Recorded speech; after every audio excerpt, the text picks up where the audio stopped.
પતિ પત્નીની સૂવાની સ્થિતિ માટે વાસ્તુ ટિપ્સ. વાસ્તુશાસ્ત્રમાં પતિ પત્નીના સૂવાની દિશા અને રીત સમજાવવામાં આવી છે.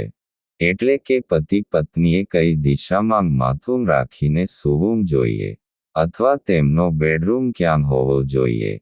પરંતુ તેની સાથે એ પણ જરૂરી છે કે પત્નીએ બેડની કઈ બાજુ સૂવું જોઈએ. પતિ પત્નીની ઊંઘની સાચી દિશા.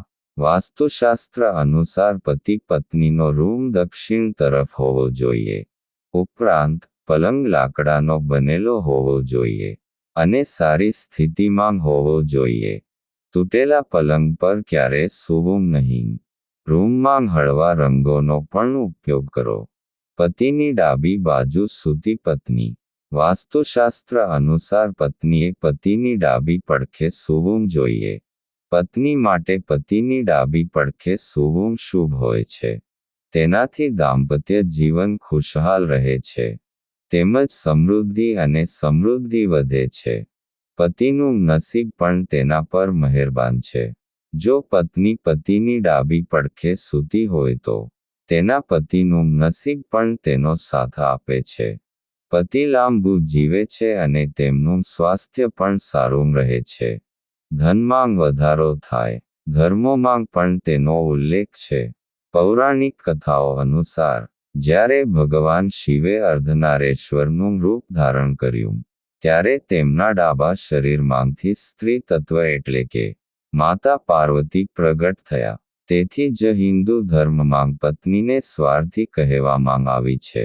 એટલે કે ડાબા અંગની સત્તા. તો પત્નીને ડાબો ભાગ મળ્યો. આ જ કારણ છે કે દરેક શુભ કાર્યમાં પત્ની પતિની ડાબી બાજુએ બેસે છે. તેના બદલે લગ્ન પૂરા થતાં જ કન્યાને વરની ડાબી બાજુએ બેસાડવામાં આવે છે. આનો અર્થ એ છે કે હવે તેઓ પતિ પત્ની છે.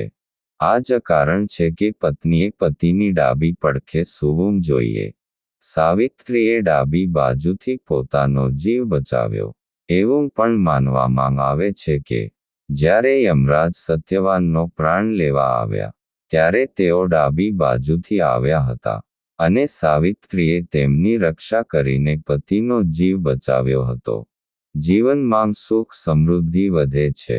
જો પતિ પત્ની સૂતી વખતે આ વાતનું ધ્યાન રાખે તો બંનેનું જીવન સુખી રહે છે અને લગ્નજીવનનો ભરપૂર આનંદ માણે છે.